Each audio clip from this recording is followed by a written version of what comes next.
bersama Izzat Halil. Okey Izzat, semalam hampir memenangi peringkat yang ke-6, finishing di position tempat ke-4. Jadi hari ini masih laluan landai, kelebihan pada pakar-pakar pecut seperti Izzat sendiri. Jadi apa hari ini mungkin nak buat lebih baik daripada semalam?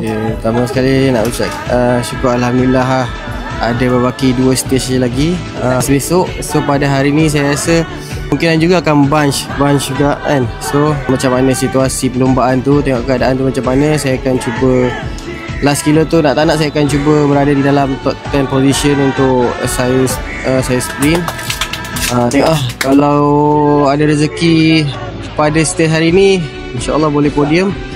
Semalam pun sedikit lagi kan, tapi dah cuba sehabis baik, hanya mampu dapat tempat ke-4. So hari ni saya cuba try untuk dapatkan podium pula, insyaAllah. Okay, good luck Izzat. Hari ni podium, okay? InsyaAllah. Let's check it out.